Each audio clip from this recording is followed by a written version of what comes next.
think everybody in our house knows how to use a toilet brush correctly. There's only 2 of us and I'm fine. For example, the last time I pulled it out what is it called? Like the holder? Is it the holder? You know what I mean, don't you? Where the poo soup lives.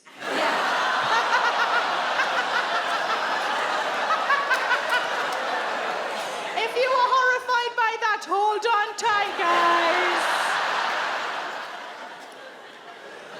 The last time I pulled it out the holder, it looked like a fucking cake pop.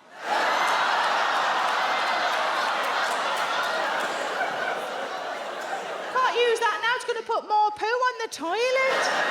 Also, how is he building it up so much? I have to stop doing that. I'm worried I'm going to put people off candy floss for life. How am I supposed to clean it when it's that bad, though? Is it like a hairbrush to have to comb it through? What about if I popped it in the dishwasher? No. I thought I could lie it flat on the top with all my vibrators and my big spoons.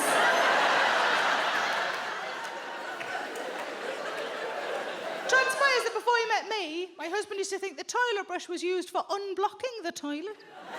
Everybody knows if you need to unblock a toilet, you need a vacuum. No, not like a Hoover. Imagine Henry's face. You need to create a vacuum, is what I should have said. Some of you are looking at me like you've never had a big shit in your life. Fuck off. So now we've got a plunger in every room. Every bathroom, not every room. Just one by the side of the bed, just in case we're fucking and it gets stuck.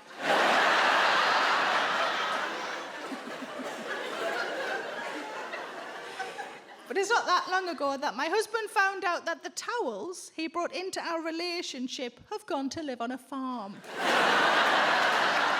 2 towels, both bath towels. One had Elvis on it, one had Aston Villa on it, and they hung on a hook each in his bathroom, and they were what could only be described as crispy. So much so that I knocked one off the hook one day and it landed and held its shape. Like a ghost, like his bathroom was haunted.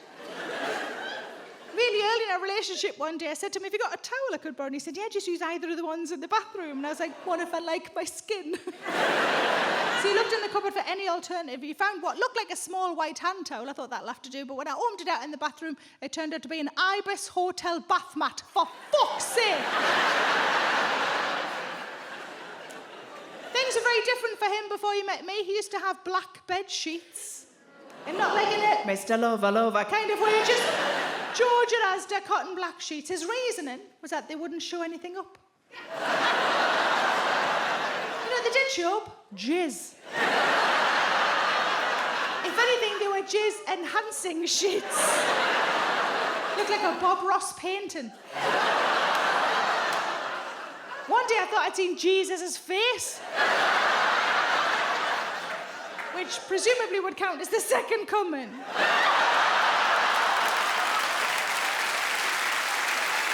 But I found a house that I liked and I got a survey done and the survey came back and it meant nothing to me at all. But luckily I've got a friend who's a builder and he said, let me have a look at it and I'll put it into layman's terms for you. I said, smashing. Now give us a cheer if you own your own home. Give us a cheer if you rent. See, up until this point, I'd only ever rented, and I think there are phrases that mean nothing to those of us who rent that the rest of you understand. Because my friend, the builder, said, there is one thing you will need. I said, oh yeah, what's that? He said, you'll need a damp-proof course. And I genuinely said, I haven't got time to go to college.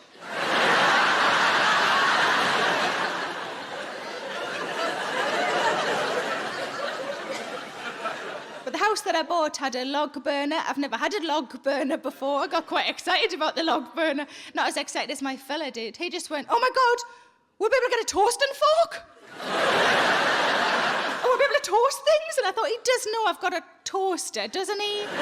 But I went straight out. He went to work, I went straight out and bought a toasting fork. And I came back in, I grabbed a loaf of bread and I thought, I'm just going to sit and work my way through. I fucking love toast. But I couldn't get it to work, and I rang him and I said, I can't get it to work. He said, how can it not work? It's fire and bread.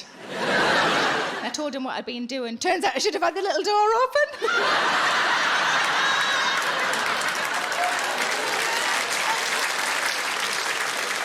I might as well have been lying slices of bread on top of me radiators. Or in amongst me knickers on the underfloor heating.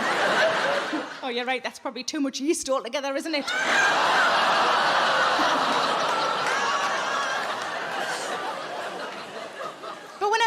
flat to the house, I had bits and bobs of furniture, not much, but I had some stuff, and I was trying to work out what would best go where.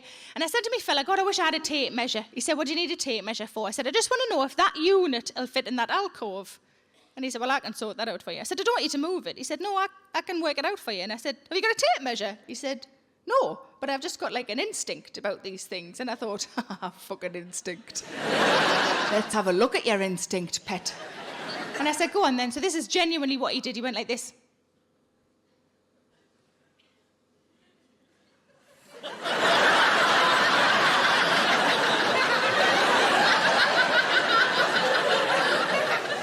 Yeah, that'll fit. I said, is that it? You could at least got your cock out and done 6 inches, 6 inches, 6 inches.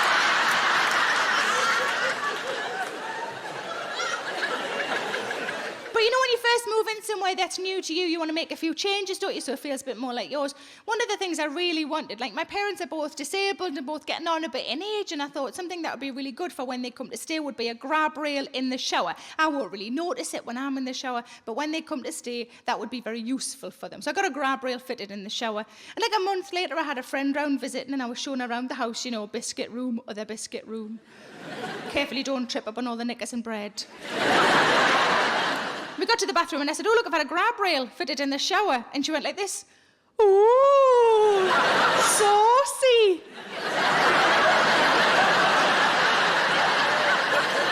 I said, I don't know what you're talking about, but I'm trying to keep pensioners upright. And I told my dad because I thought he'd find it funny, and he went, nah, for that sort of business, you need 2 of them.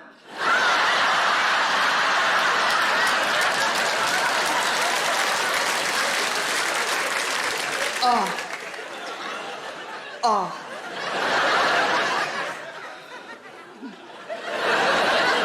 My husband had this great idea when we first moved in together. I have like a rolling jobs list to document on his computer of all the things that needed doing to the house. Some of those things we could do ourselves. Some of those things he would need to ring a bigger boy who would come and do it for us.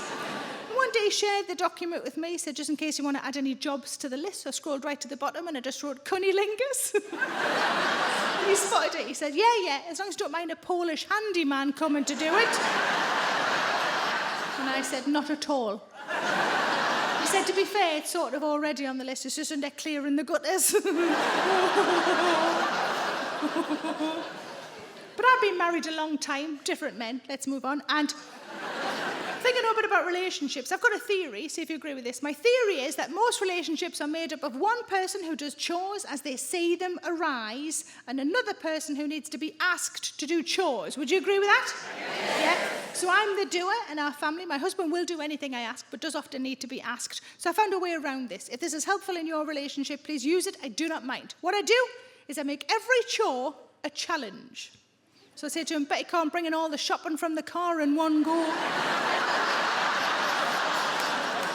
And he goes, of course I can. He does it, and I tick it off my list. Hooray!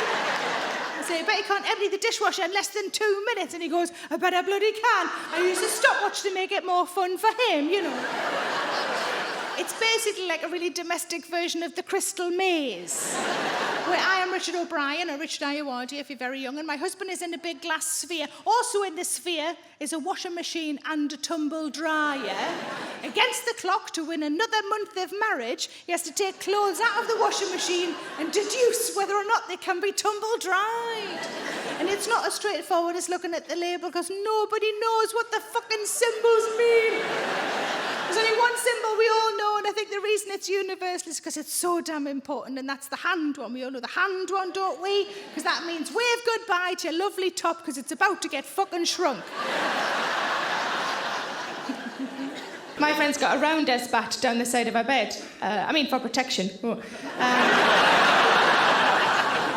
But she's been told by a policeman that that's not allowed. It's classed as an offensive weapon. The only way she's allowed to have a rounders bat down the side of her bed is if it's accompanied by something it would normally accompany. So now she's got a rounders bat and a rounders ball as well. And I'm the same, because I've got a massive knife and a massive fork.